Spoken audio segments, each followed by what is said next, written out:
You wake to the sound of a distant horn, low, solemn, and echoing through damp stone. It's not the modern hum of a phone or a car outside your window. It's the sound of a medieval warning, blown from a guard tower you cannot see, in a century you never belonged to. Yet here you are. You're standing on the muddy road that leads to Castle Draythorn, a fortress so ancient that the wind itself seems afraid to blow against its walls. Above you, the sky hangs heavy with mist, turning the air silver. There is no sun, only the shadow of something vast and unwelcoming rising ahead. The castle sits atop a sheer hill, wreathed in mist, its gray towers stabbing into the sky like broken fingers. You try to swallow, but your mouth is dry. Something in you already knows you're not here to visit. You're not even here to fight. You're here to survive. Castle Draythorn, like so many strongholds of its age, wasn't built for peace. Its very stones whisper warnings. Thick mortar meant to outlast siege. Slit windows too narrow to climb through, but just wide enough to let an arrow fly. Murder holes above archways that seem to watch you as you pass below them. You cross the first drawbridge, a narrow wooden tongue suspended over a moat that smells of moss and old blood. It creaks beneath your step. On either side, statues of gargoyles stare down at you with expressions twisted in mockery. But it's not the bridge you fear, it's what comes next. The gatehouse. A towering structure of layered defenses, the gatehouse is not just the entry to the castle, it's the castle's first trap. Its design is deliberate. As you step inside the stone corridor, you feel the temperature drop. The sounds of the world fade. It is as though you've entered the throat of a beast. Above you, iron portcullises hang like the jaws of a shark. You can see the grooves in the stone where they slam down, fast and final. Two of them, spaced a short distance apart. If you had to run through them, you'd have only moments before being caught in their teeth.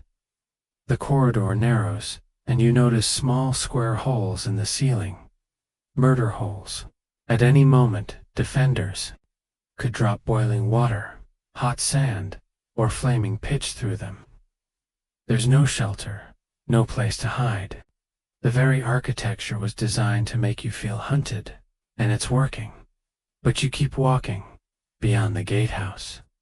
You enter the outer ward.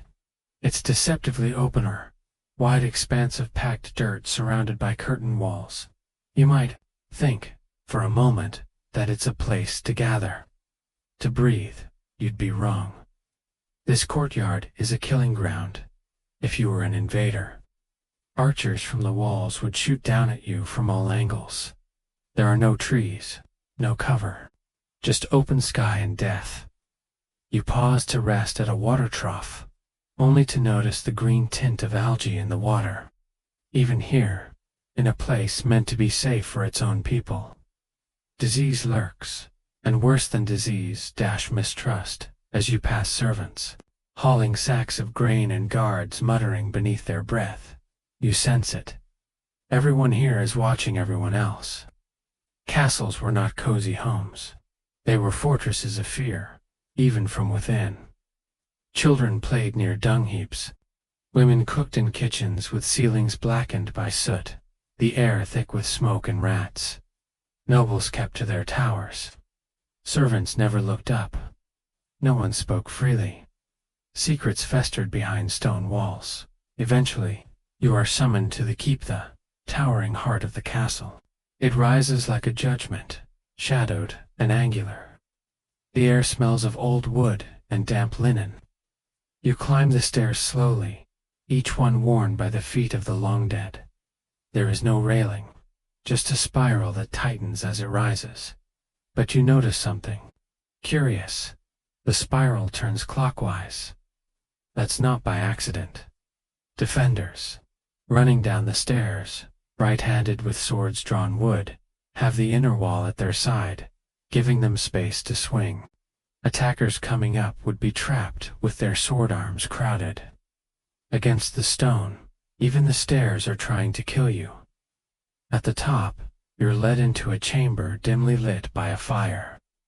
A nobleman sits at the hearth-cloaked, distant, a man whose eyes do not match the warmth of the flames. "Welcome," he says, with the faintest smile. "You've entered the safest place in the land." You want to believe him. But behind his chair, the walls are thick with damp. The food on the table smells faintly off, and beneath your feet, you hear the scuttling of something alive within the walls. Safe? No, this castle is not safe. It is a tomb waiting to happen.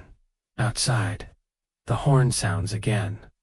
It's not a warning this time. It's a summoning. You are now part of the castle's story, its hidden history of accidents, poisons, collapses, betrayals, and sieges, a place where the enemy might never breach the walls.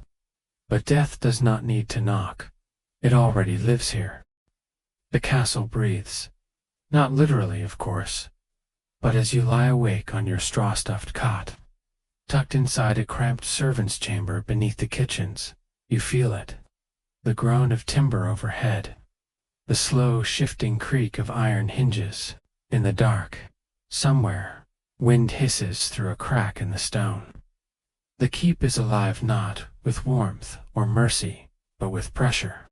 With the weight of centuries pressing down on your chest like an invisible hand, you dare not close your eyes. Not after what you heard earlier, in the kitchens. One of the scullery boys, thin soot-faced child, named Godric, whispered about the steps that swallow. That was the phrase he used, over a crust of stolen bread. The steps that swallow. He meant the North Tower, the oldest part of Castle Draythorn, and he claimed the most haunted. But that wasn't the scary part. He said people disappear there. Not just vanish mysteriously. No, they die. One wrong step, one slip on moss-licked stone, and you're falling, twisting, screaming, bones shattering below in a stairwell that never ends. You laughed at the time. Now, in the dark, the memory is less amusing. Your morning begins with a pounding at the door. The steward's voice, nasal and impatient, cuts through the wood like a dagger. "You, servant, to the North Tower. The Lord wants an inventory of the old armory." You hesitate, say nothing. "Maybe if you wait long enough," I said now. The door flies open, and cold morning light spills across the stone floor. You're handed a lantern, half filled with oil. Its flickering flame paints shadows across the corridor walls as you follow the steward up into the old keep. No one volunteers to join you. The entrance to the north tower feels different from the rest of the castle. There are no cheerful pennants hanging here, no rushes on the floor. The air changes. Colder, thinner. You pass under a weathered archway carved with faded runes. No one's quite sure what they mean, but everyone avoids touching them. The stairwell awaits, and it's narrower than you imagined. The stones are worn into gentle dips by centuries of footsteps, but the curves are irregular. The spiral turns sharply clockwise, just as it should for defense. Your shoulder brushes the rough outer wall as you begin the ascent. The inner column is too tight for footing, so you must keep to the outside edge. And that, you quickly realize, is where the danger lies. Every fifth or sixth step seems just slightly too small, or too smooth, or slanted ever so slightly downward, like a cruel joke etched in stone. Your lantern flickers with each breath, casting grotesque shadows that leap and claw along the curved walls. There are no windows on the arrow slits, just wide enough to catch a breeze and make the flame gutter as you climb. You notice something else. The tower is very quiet. Unnaturally so. Your own footsteps echo back at you, but not quite in rhythm. Once or twice, you pause and listen. Heart thudding. There's a beat you didn't make, A whisper you didn't speak. A breath not your own. You reach a landing, a thin stone platform barely wide enough to stand on. 3 doorways branch off from here. One is sealed with iron bands and rusted locks. One leads to an old storeroom filled with dust-choked shields and crumbling arrows. The last door is ajar. You push it gently. Inside. The room is round an old watchroom, judging by the slots in the wall and the remains of what might once have been benches. There's a brazier in the center, long cold. Cobwebs hang like drapes from the ceiling. You set the lantern down and start counting. Swords, bucklers, crates of bolts. Each object is damp, slightly decayed. You make notes on a scroll with shaking hands. You're almost finished when the door slams shut, not slowly. Violently the sound bounces off the circular walls, like cannon fire. You freeze. Then run. The door opens, easily again, but the stairwell beyond is darker than before. Much darker. You descend, slowly, holding the lantern higher. The flame trembles like a frightened child. The steps feel slick. Slicker than when you came up. You braced yourself against the wall. A trickle of moisture runs down the stone. The air smells different, earthier, like freshly turned soil. One step, another. Then your boot slips. You fall sideways, smashing into the wall, the lantern spinning from your hand. It clatters down the steps, the flame extinguished on impact. The world plunges into blackness. You grope for the wall. Then you hear it. A whisper. Not loud, not words, just breath, right beside your ear. You spin. Nothing. You scramble down 3 more steps. Hand on stone, heart in your throat. Then you feel the step beneath your foot shift. Stone isn't supposed to move, but this step does. It dips, just a little, then clicks. The wall groans, and behind you, higher up, you hear the sound of something. Sliding stone on stone. You run, full speed now. Downward, blind, feeling each step with your hands, before trusting it with your weight. You burst out into the corridor below, gasping, sweating, shaking. The steward is nowhere to be seen. But the fire in the great hearth has been lit, and the smells of cooked onions and wine drift through the air. You're alive, but you know you nearly weren't, and you'll never enter that stairwell again. That night, you share your tale with one of the kitchen women, a pale woman with pack scars and sharp eyes. She listens quietly, nodding once. You took the north stair, she says. Should have warned you. Warned me, you croak. About what? That it's cursed. She shakes her head. Not cursed. Built that way. You stare. EDD takes a poker and pushes a log into the fire. That stares a false defense meant to trap invaders and make them fall. The stone beneath the 10th step, loose, triggers the weight in the wall. You fall. Maybe not the first time, maybe not the second, but you will. You swallow, and the breath I heard. She looks up slowly. There were 5 men posted too. That tower during the siege of Red Hollow. They never left. Not through the door, at least. You don't sleep that night. Not well. The next day, a man does fall. One of the pages, sent to fetch a shield from the North Armory. He doesn't return. They find his body at the base of the stair. Neck broken, eyes wide. The steward calls it clumsiness. But you know better.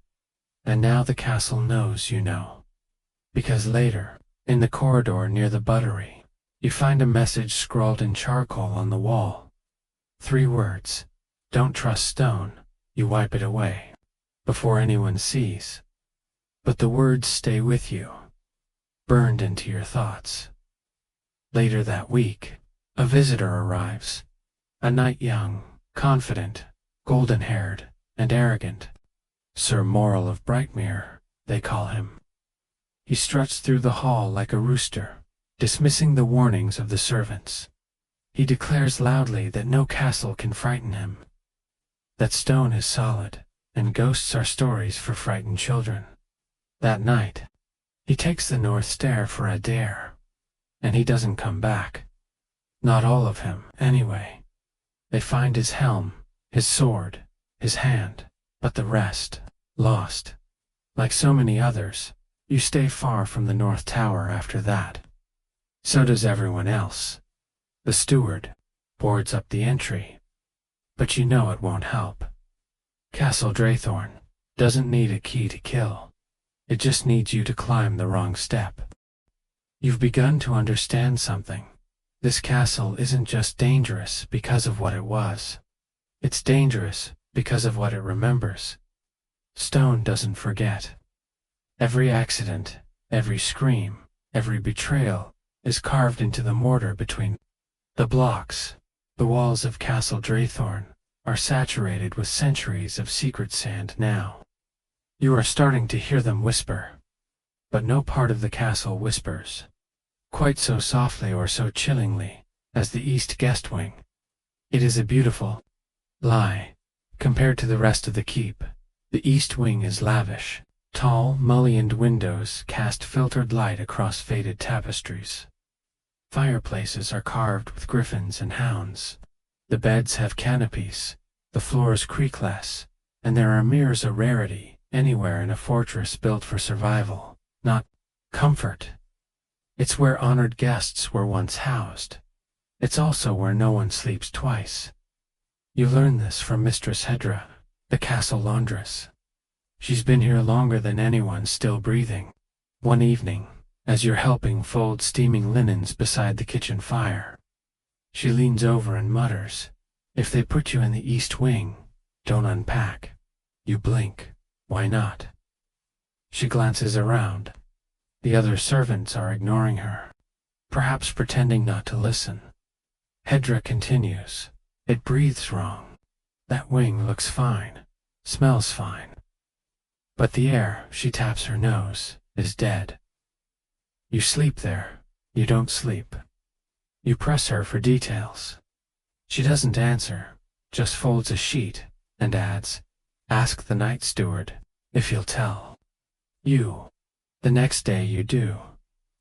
The night steward is a pale man with grayish eyes and a neck that seems slightly too long, as though stretched by listening at too many keyholes. He's not fond of questions, but the moment you mention the East Wing, his fingers stop sorting the keys on his chain. "You've been assigned there?" he asks. "No," you reply. "But I heard it's strange." A long pause. Then, "The beds there are always made, always turned down. But no one who sleeps in them rests. They come out in the morning pale and sick. Some don't come out at all." Your stomach sinks. "How many?" you whisper. He shrugs. "Enough that we stopped offering the rooms."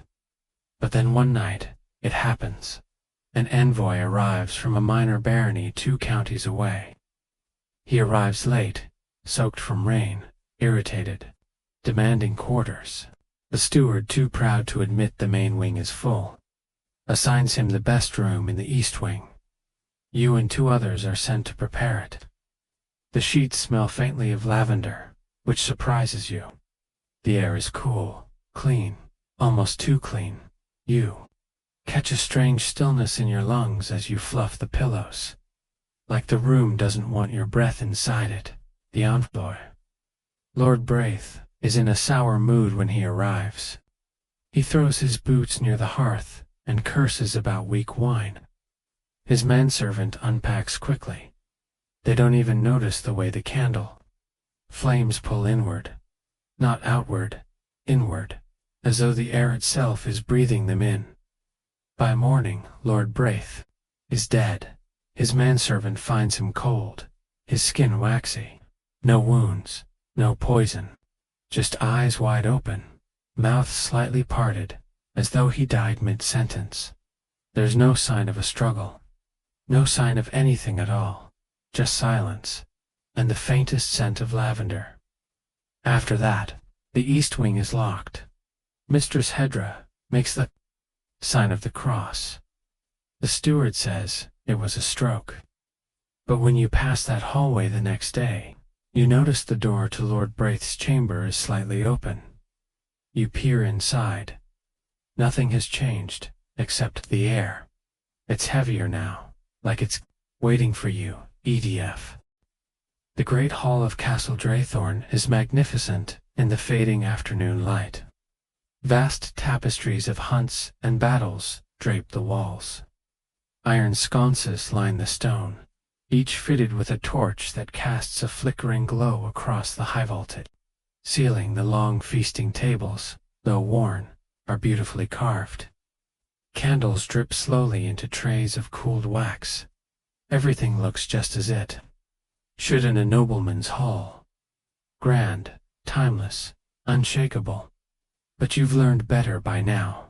You know the truth. The castle is a predator, and the great hall is its mouth. It begins with a banquet. You are assigned to serve during the Feast of St. Arnal, fair day of open celebration, when the Lord of Draythorn entertains nobles and neighboring dignitaries. The air buzzes with excitement. Poultry roasts on spits, spiced wine simmers, and the larder is emptied of dried fruits and cured meats long held in storage. As servants, you're instructed to wear cleaner tunics. You're even allowed to eat the leftovers afterward. But something feels off from the start. The guests arrive at twilight. The tables fill quickly. Goblets are raised. Harps and flutes echo down the corridor. Laughter bounces off stone. You do your duties, carrying trays of meat and pitchers of wine. But every time you enter the hall, you notice how loud the sound is. Too loud, as though the echoes are repeating things the people aren't actually saying. Worse, no matter how many candles you light, there always seems to be a pocket of darkness at the far end of the hall, behind the dais. It hovers like a curtain that swallows flame. You don't approach it. None of the servants do. At one point, you drop a piece of bread near that edge. It rolls along the flagstone floor toward the darkness. A kitchen boy moves to retrieve it. You grab his sleeve without thinking. "Leave it," you whisper. He frowns, about to argue until he sees your face. Then he nods, slowly. Neither of you mention it again after midnight. The feast ends. The nobles return to their guest chambers. The fires are banked low. The hall empties, except for a few yawning stewards and those of you clearing the tables. But one man remains, an older knight, too deep in his cups to stand. He's slumped in his chair near the dais, snoring. The head steward decides to leave. Let him sleep it off, he mutters. Best not to drag a night. You all nod and finish your work. The next morning, the night is gone. At first, no one thinks much of it. Perhaps he left early. Perhaps he found his own way to bed. But no one remembers seeing him. Elsewhere in the castle, then you hear the whisper. He's still in the hall. That night, you return. You've cleaned the hall 100 times. You know every groove in the floor, every oil stain on the long table. But this time, something is wrong. The old knight's goblet is still there. His plate too. The meat on it has rotted maggots wriggling through it, even though it was fine just the day before. And then you look under the table at first. You think it's spilled bones from the feast, but they're not chicken bones. They're finger bones. You back away, heart hammering. You tell the steward. He goes to check, accompanied by a guard. But when they return, they find nothing. The bones are gone. The goblet has been cleaned. The meat replaced with fresh linen. The steward glares at you. No more stories. But the next night, he disappears. A New steward is appointed. You notice he never enters the great hall alone, not even in daylight. Then the whispers begin. About what happened here long ago. About what still happens when the feast grows too loud. The castle's chronicler, quiet monk, who scribbles in the scriptorium, lets a story slip one evening. He tells you that, decades ago, during the siege of Draythorn, the Lord was forced to feed his garrison with whatever remained. They ran out of livestock, then rats, then dogs, then something else. He doesn't say the word, but you hear it anyway. You look at the tables differently after that, wonder who else vanished here. Long before the night, how many empty seats were never meant to be filled. At the next feast, you pretend to be ill. You stay far from the great hall. That night, it rains. Hard thunder rumbles, the wind howls, and in the dark, you dream of bones cracking, of teeth in the floor, of a castle chewing slowly. There's a narrow corridor in Castle Draythorn no one ever seems to use. It's not sealed off, not hidden behind any tapestry or bookshelf. It's simply unspoken. Everyone walks past it without glancing, as if it doesn't exist. You first noticed it during chamber pot duty, bleary-eyed before dawn, your hands raw from scrubbing the laundry basins. You paused to stretch your back and there it was. A short hallway with pale stone walls, dead air, and a single stained glass window at the end. Strange. You could have sworn it wasn't there. Yesterday, the window depicts a woman. She's cloaked in dark blue robes with tiny red roses stitched into the fabric. Her face is pale, symmetrical, serene. Her hands are folded in prayer, but her eyes aren't looking outward. They're looking down at you. You shrug off the unease. At first it's just glass, probably an old saint. The castle is full of forgotten relics murals, half-faded, rooms filled with dust and broken statues. But later that day, while hauling firewood, you mention the corridor to one of the older servants. He stops stacking and looks up sharply. What corridor? The one past the old solar. It leads to a window, a woman in blue. He drops the log in his hands. Without a word, he walks away. That night, you go back. You need to understand why no one talks about it. The corridor is colder than before. You feel it immediately, there that doesn't move, thick with something unsaid. The torches along the wall flicker strangely, burning lower the closer you get to the window. As you step toward it, you realize something else. The woman's head has tilted slightly. She's no longer gazing downward. She's looking directly at you. You blink, step back, rub your eyes, but the image remains. Her lips, once closed, are now slightly parted, the suggestion of a word. Just one trembles on the edge of sound. You're about to flee when you notice something etched beneath the window. A single line, carved into the stone frame. She watches those who watch. The next day, something changes. As you move through the castle halls, you start to feel eyes on you. Not in the way of nobles glaring at a servant. No, this is colder, older, like the very walls are aware of your passing. You ask the kitchen girl if she's felt it too. She just looks at you and says, "Don't go back to the window." You never told her you had. Sleep becomes difficult. When you close your eyes, you see the woman in blue. When you open them, you half expect to find her standing beside your bed. Lips still parted, arms folded like a statue about to move. You begin avoiding the corridor entirely. But the castle doesn't seem to care. Because now, the window comes to you.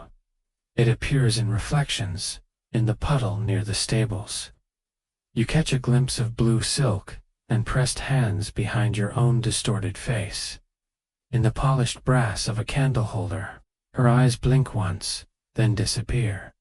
Even in your bowl of water, the surface briefly clouds then clears, revealing her face staring upward from beneath the surface. Your spoon falls into the bowl. You don't retrieve it. One night, you wake to the sound of weeping. It's soft, muffled, coming from the corridor outside your chamber. You rise slowly. The hallway is empty, but ahead, just at the corner where the servants' quarters meet the main gallery, stands a figure. A woman, in blue. You follow, barefoot and trembling. She leads you silently, her feet not quite touching the ground. You pass the empty chapel, the old library, and the broken harp room where no one plays. Finally, she stops in front of a wooden door you've never seen. It creaks open of its own accord.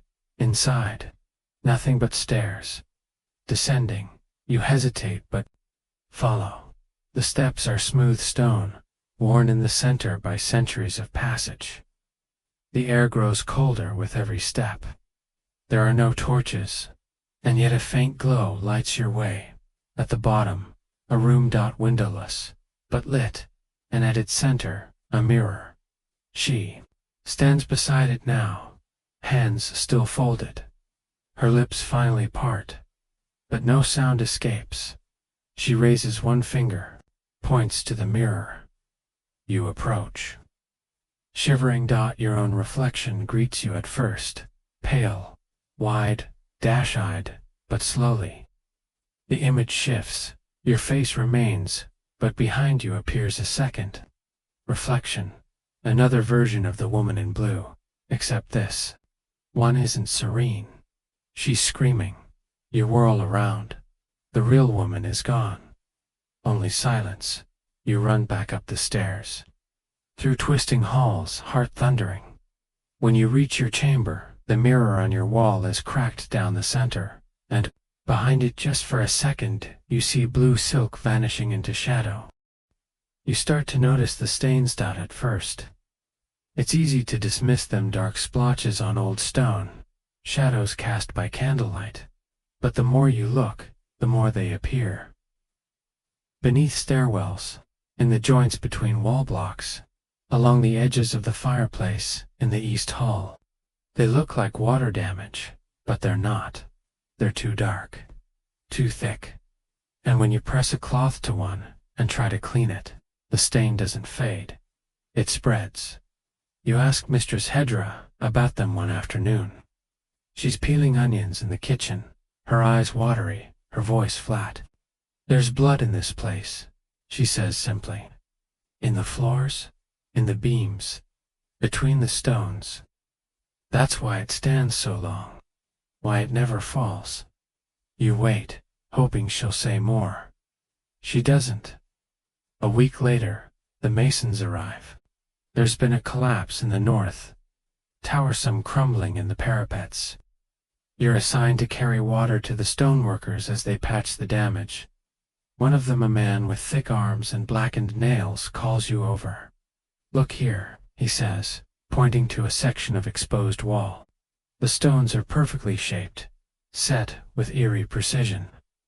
But between them, instead of gray mortar, there's something else. A darker binding. Fibrous, fleshy. You lean closer. It looks like sinew. He laughs when he sees your face. "Old castles," he says. "They built them strange back then. Used anything to keep the walls tight. Lime, ash, bone dust. Sometimes even worse. Worse."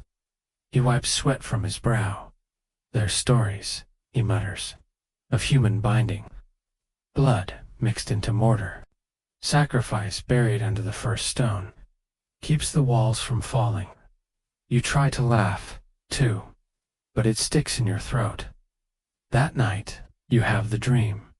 You're standing in the great courtyard, but it's not the one you know. It's new, freshly dug. The castle is being built, timbers raised, stone hauled by oxen. You hear wailing. You turn and see a woman being led to the foundation trench. Her hands are bound. Her mouth is covered. She's not struggling. She's praying. They lower her into the trench. She does not scream. The first stone is placed on her chest, then another, and another, until she disappears beneath the weight of the castle itself. You wake, drenched in sweat. The wall beside your bed is bleeding. The next day, the oldest cook tells you something curious. Castle Draythorn has never fallen, she says, kneading dough. Not to siege, not to fire, not even plague. And do you know why? You shake your head, because it remembers. You pause. Remembers what? She presses a thumb into the dough. The deal that built it. You can't sleep again for 3 nights. You begin to explore places you're not meant to. Crawl spaces. Forgotten chapels. A locked cellar door behind the armory that the steward always keeps bolted. You start listening to the castle. You think no, you know that it breathes, in slow gusts, through cracks in the stone, and sometimes you hear voices in those breaths. One night, in the ruined tower, you find a fresco. It's been hidden behind a false panel. It shows the castle's foundation being laid, and beneath it 3 figures, lying down, hands folded, eyes closed, buried alive. Suddenly, it all fits. The window that watches, the hall that hungers. The blood in the walls. Castle Draythorn isn't haunted. It is the haunting. The next morning, you return to the collapsed tower. The workers are gone for the day. A scaffolding ladder leans against the exposed wall. You climb. At the top, near the fallen battlement, the outer layer of stone has flaked away. There's something beneath you. Scrape gently. Bone. You freeze, embedded in the very wall. A skull stares back at you. Not buried, built. You descend slowly.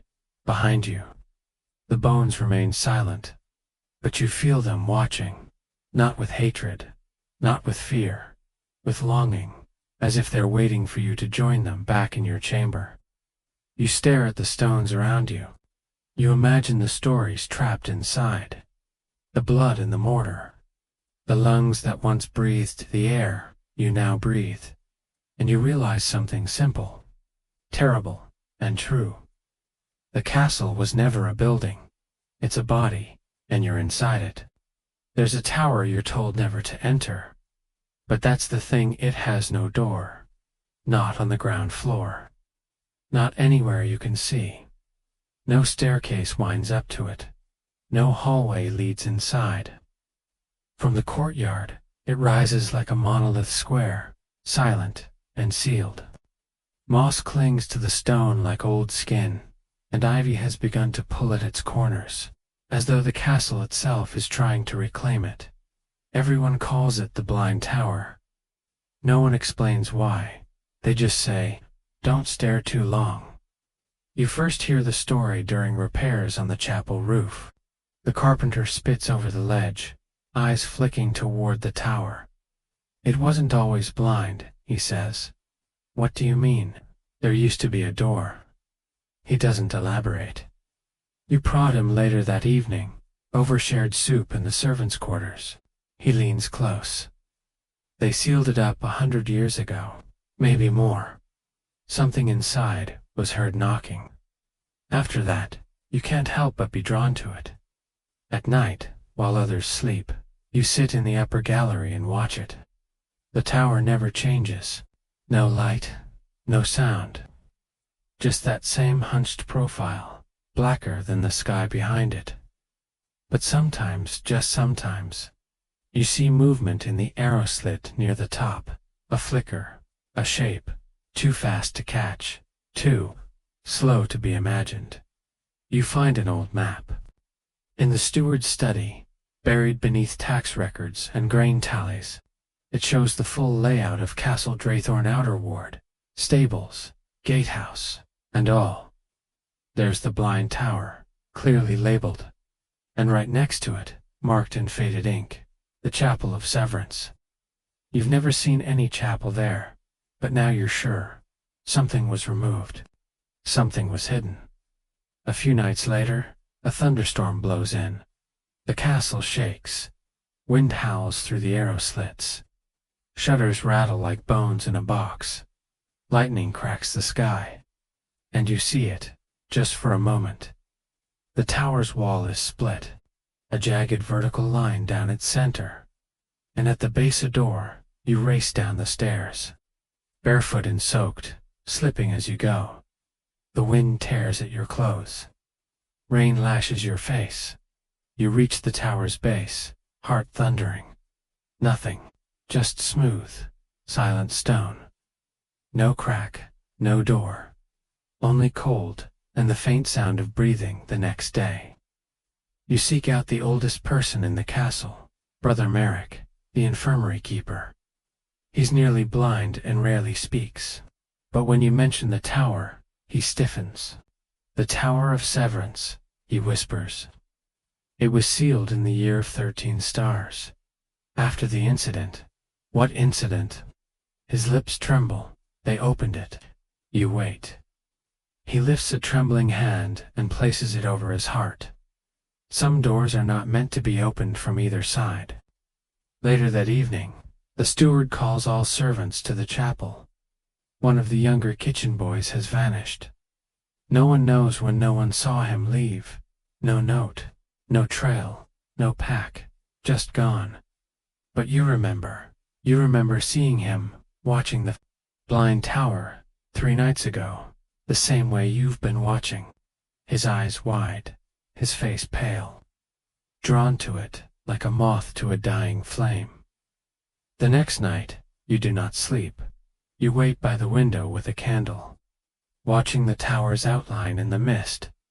Midnight passes, the candle flickers, then dims, then goes out, and in the sudden dark, a knock, soft, rhythmic dot, coming from inside your chamber wall.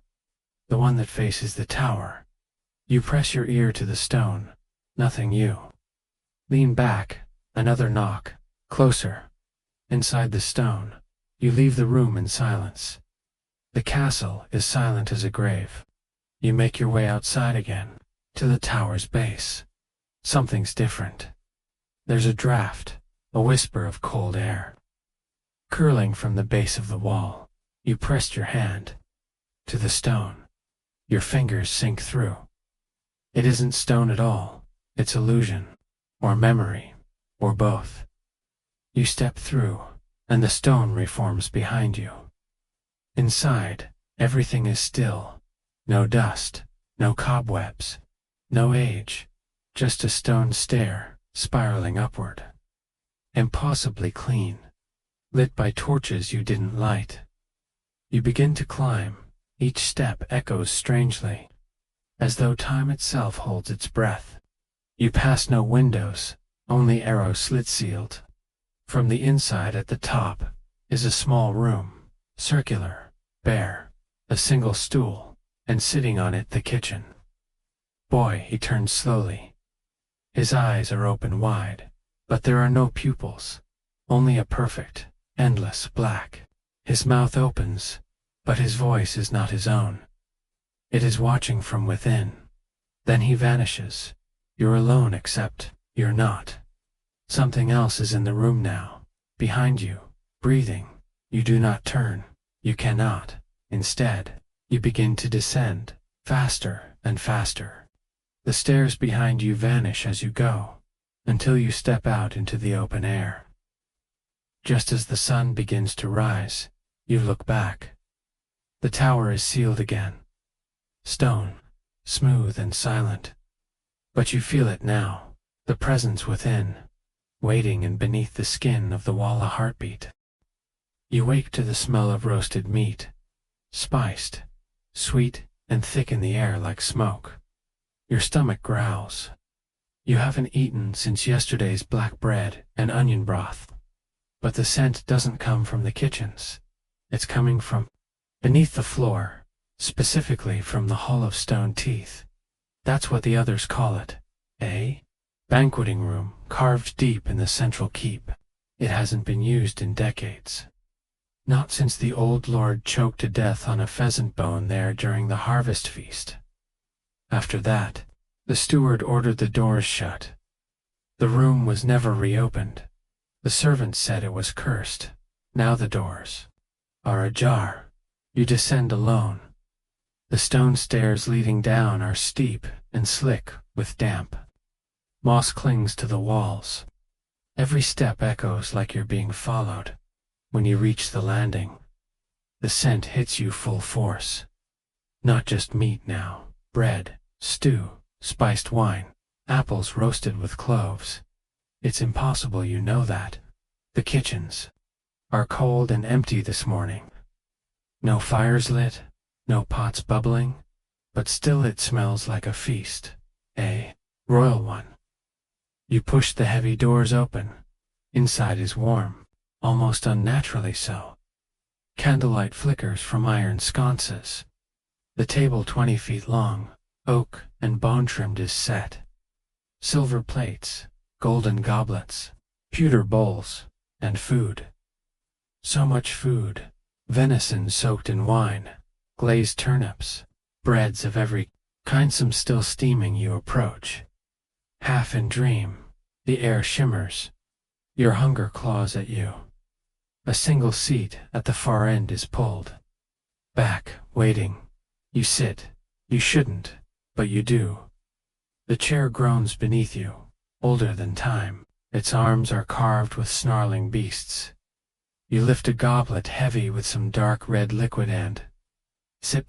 Wine, yes, but something else, coppery, too thick still. It warms you, then you eat. You don't remember starting, but suddenly your hands are covered in juice. Your face sticky with fat. You're devouring chewing meat that falls off the bone. Tearing bread in mouthfuls, drinking straight from the pitcher. No matter how much you eat, the table never empties. The food never grows cold, and you never feel full. A cold draft brushes the back of your neck. You freeze. Meat halfway to your mouth, then you look up. You are no longer alone, seated along the table. On either side are guests, dozens of them, faces slack, eyes closed, hands resting on plates. Some are rotting, others perfectly preserved. A girl in a noble gown, with her mouth sewn shut, a knight with no hands. An old man still chewing, long after swallowing. None of them breathe, yet all of them feast endlessly. You try to rise. Your legs will not move. You try to speak. Your mouth opens, but no sound comes. Your goblet lifts on its own. Your own hand brings it to your lips. You drink, again, and again, and again. A door opens at the back of the hall. A figure enters, tall, dressed in what once might have been livery. Now, ragged and ash-stained.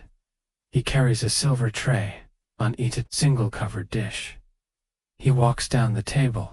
Every step echoes. Like a heartbeat he stops before you. You do not want to see, but you cannot stop yourself. He removes the lid. It is you, your face, staring back, still, eyes glassy, lips parted. A perfect roasted replica of your head. Steam curls from the neck stump. The figure leans close and whispers, "You've tasted the feast. You are now part of it." The hall erupts in noise. All the guests are eating now, not food but themselves. Fingers nod. Flesh torn from arms. One tears open his chest, offering his still beating heart to the one beside him. The sound of chewing fills the room.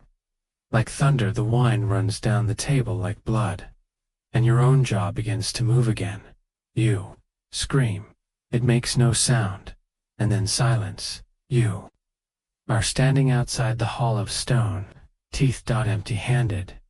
Empty stomach ed. The doors behind you are closed. You don't remember walking out, but you know this. You're still hungry, more than that, sure. Still part of the feast. Later that day, You overhear two guards talking. One of the squires is missing. Last seen near the feasting hall. One of the guards swears he saw him seated at the table through a crack in the door. But when they checked, the room was empty still. He says he smelled roast meat that night. You find a silver goblet on your chamber. Floored it is full. The scent hits you like a knife, and you understand the terrible truth. The feast never ends. It only spreads. They say there's a room in Castle Blackmere that shouldn't exist. It's not listed on any map, not shown on the steward's ledger.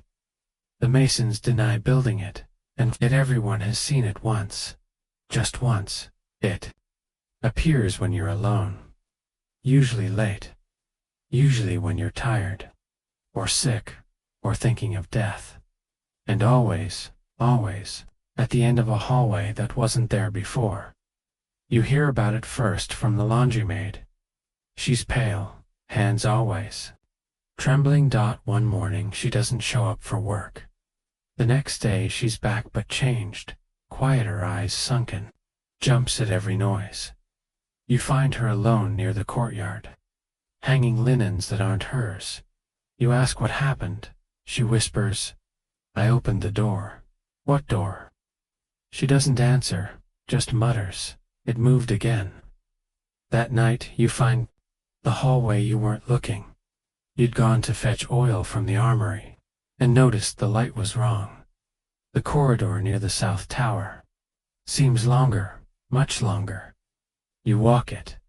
The stone underfoot sounds different, hollow. The sconces dim as you pass, and then it's there. A door you've never seen before, rounded at the top, black wood. No handle, just a brass keyhole. You don't open it, not that night, but you press your ear to the wood.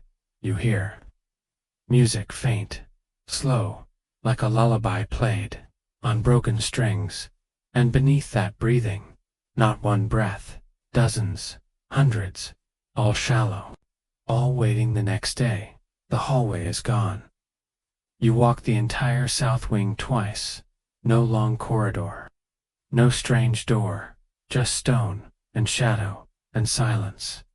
You don't speak of it, not yet, but over the next week, you hear stories, whispers in the servants. Hauled on a squire who vanished, a chambermaid who saw her dead sister waiting behind a new door, a soldier who entered a room that wasn't there, and came out with white hair and a stutter. They all say the same thing.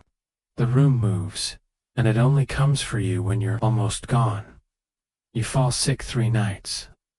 Later, fever, chills, strange dreams. You see a long hallway in your sleep, and at the end, the door, always the door. Sometimes it opens, but you never see what's inside. Just hear the wind howl from within, and see a figure watching on the 4th night. The room finds you. You wake from a cold sweat, sitting upright in bed. The window is open. Wind whips the curtains, and there where your chamber wall should be a hallway, damp, sloping slightly down. You step out of bed, barefoot, heart hammering. Your feet move before your mind catches up.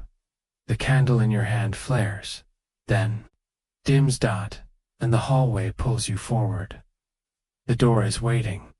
No handle, only that brass keyhole. But this time, there's a key on the ground. You pick it up. It's ice cold. You hesitate, then insert the key and turn. The lock clicks. The door swings inward. Inside, the room is far larger than the castle could contain. Circular walls lined with mirrors. Of them, each mirror holds a version of you. Older, younger, sick, broken. Some versions cry out as you enter. Others turn away. One stands perfectly still, bleeding from the eyes. Another is burned. You step forward. The door shuts behind you. In the center of the room, a single bed. On it, you sleeping, or maybe dying. You lean closer. The body is yours, exactly yours. Same bruises, same scar on the hand, same bandage on the ankle. You reach out, its eyes open. Do you want to live? It asks. The voice is not yours. Not exactly, it's too smooth. Too cold. You cannot answer. The room waits. The mirrors tremble. The other versions of you begin to scream. Some beg. Some pray. Some laugh. The body on the bed closes its eyes again. Then take my place. It whispers. You blink and you are lying on the bed. The air is cold. The mirrors are gone. The door stands open again. But something has changed.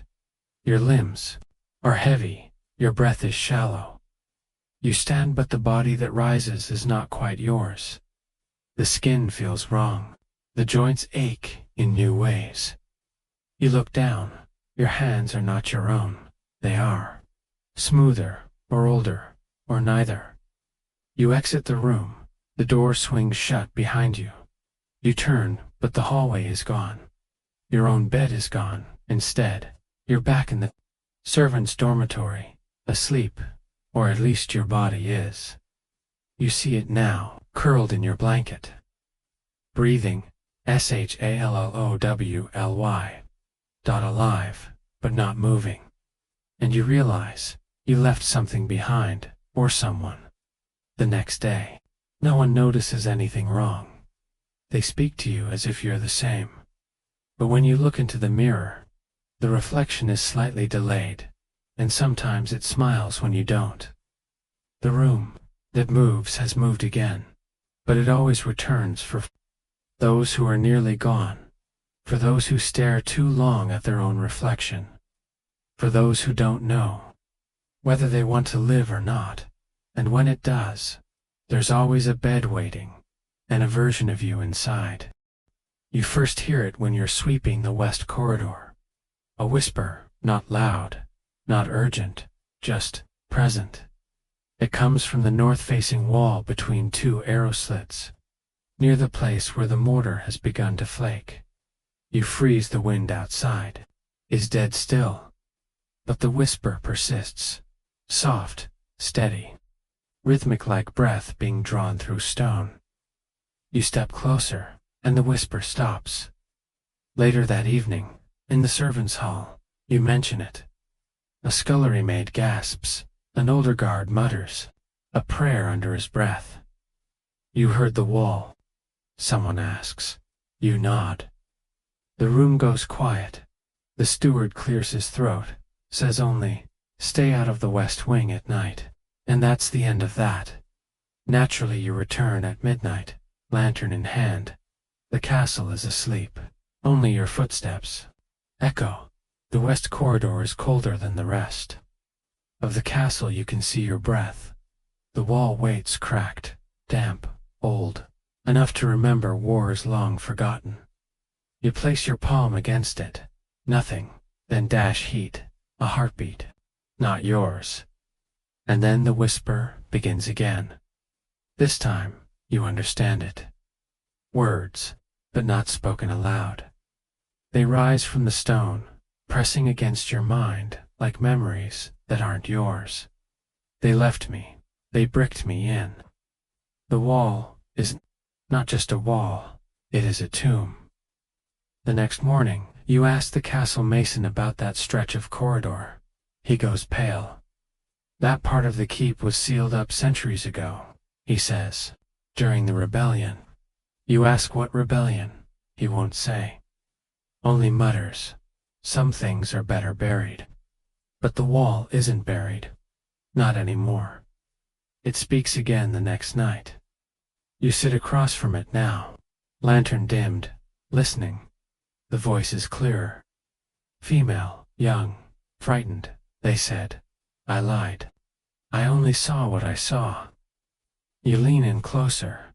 The stone beneath the whisper is darker than the rest, almost wet. You touch it. Your finger comes away red. You try to tell the chaplain. He nods, slowly crosses himself. There's always been a voice. There, he says.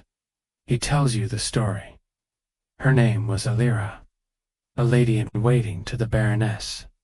She served faithfully for years, until one day she made a claim that the Baroness had taken her child and given it to the woods where the old gods slept. The court accused her of madness. She screamed, ranted, said. The child's eyes still stared from the trees, so they walled her in alive. But the whispers didn't stop, nor did the stains or the strange cold that clung to that hallway. Over time, people stopped using it. Rooms were closed, doors locked. The castle forgot her, but the wall remembered. You return again, just before dawn. The air is thicker now. You can barely breathe. The wall is weeping. Droplets form where your hand rests, warm and sticky. The whisper is louder, angrier. Double quotes. She took him. She took him from me. And then, suddenly, silence. But not empty silence. A waiting silence. And you realize the wall is listening. Now it's your turn to speak. You whisper your name, your age, your doubts, your regrets, and the wall responds. I remember being you. The chill runs deeper than your spine. You ask it a question. Why me? The stone cracks. Because it says you are already hollow. The lantern sputters out. Complete darkness. Something brushes past you. Not wind. Not shadow. Memory. You see flashes in nursery. A woman screaming. A child carried into the woods. Stone walls closing in. You're not in the corridor anymore. You're inside the wall.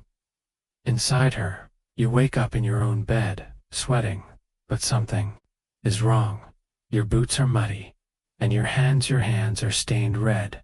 Not blood. Brick dust. The next morning, a servant girl disappears.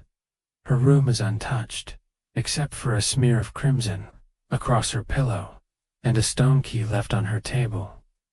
No one mentions it aloud, but all eyes glance toward the west. Corridor. You return that night. The whisper is gone. The wall is dry, but now there's a crack in the floor beneath. It's small, jagged, like something inside is moving, trying to get out. That evening, the castle's bells tolled 3 times at midnight, unscheduled, UNORDERED. No one admits to ringing them, but you hear a whisper, faint, riding the echo. I'm still here. The steward seals the corridor the next morning. Iron nails, holy water, fresh mortar. He says it's for structural reasons. But everyone knows the wall is awake, and it remembers. Some nights, when the wind is still, people claim to hear it again. Just one sentence, whispered through stone. From beneath centuries of silence, let me out, or take my place. At first glance, it seems like any other turret rising from the castle's ancient flank, for stories of blackened stone. Arrow slits, yawning like dead eyes. Battlements cracked with time, but the moment you step into the courtyard, you notice it. The tower casts no shadow, even as the rest of the keep is sliced cleanly by morning light sharp silhouettes stretching across flagstone. The tower remains untouched, perfectly lit, perfectly still, like the sun refuses to see it. Or maybe the tower refuses to be seen. It's an old superstition. This tower. The servants call it the sun drinker. No one knows. When it was built, it's not listed on the official maps of the keep. You can't see it from the village road, and yet it's there. Always has been, even when it shouldn't be. One of the maids swears her uncle served here decades ago, and there was no such tower. Then, another says her grandfather died in that tower though. His name doesn't appear in the records. The steward insists it's just an unused watchtower. But he never looks at it directly, and he never goes near it after dusk, of course. One night you do. The courtyard is empty. The stars burn cold. You cross to the tower. Your shadow stretches behind you until it reaches the tower's base. Then it stops. You look down. There's no shadow touching the stones. You raise your hand. The moonlight catches your skin, lights your face. But on the tower wall beside you, nothing, only blank stone. The door is open, or perhaps not quite closed. It creaks as you push it inside. It's darker than it should be. No dust, no webs, just cold stone and silence. A spiral staircase winds upward, narrow and steep. You ascend. Your footsteps echo wrong, like you're walking not in air, but in water, on the second floor. There's a room round, empty. No windows, no doors. But the one you came through, and yet, it's full of light. A pale silver glow pours from the ceiling. Though there is no opening, you feel watched, and yet utterly alone. Something strange pulses behind the wall. You press your ear to it, a heartbeat faint, but steady, and then, not yours. You climb higher. The next landing holds mirrors. 6 of them, each shows a different version of you. One smiling, one aged, one rotting, one crying, one standing still, and the last, with its back turned. You blinked, all 6 turn to face you. At once their mouths move. You hear nothing but your bones vibrate with words. You are not meant to reach the top. Still, you ascend. Each step now feels heavier. The light fades. The walls pulse like flesh. Your breath mists. There is no heat in this place, and the higher you climb, the more wrong the air becomes. Your thoughts start to blur. What were you doing before this? What day is it? You don't remember your name. Only the tower, only the climb, at the top. A final chamber, octagonal, stone. Floor cracked, in a perfect spiral. In the center, a pedestal, upon it, an hourglass. The sand inside runs upward, slowly, endlessly. You watch it for a long time. Each grain seems to whisper. Moments you forgot. Regrets, losses, the scent of a forgotten room, the sound of someone you loved calling your name. You blinkened. The sand turns black. A voice fills the room. It speaks from everywhere. Stone, glass, air, your own lungs. You've come too far. You speak, or try. No sound. The hourglass begins to hum. The tower shakes, cracks, ripple outward. You cannot leave with what you've seen, the voice says. Time unravels for those who climb too high. You reach for the hourglass. The moment you touch, if the world folds, you are back in the courtyard. Morning. The castle bustles. Servants carry firewood. Children chase chickens. A guard yawns.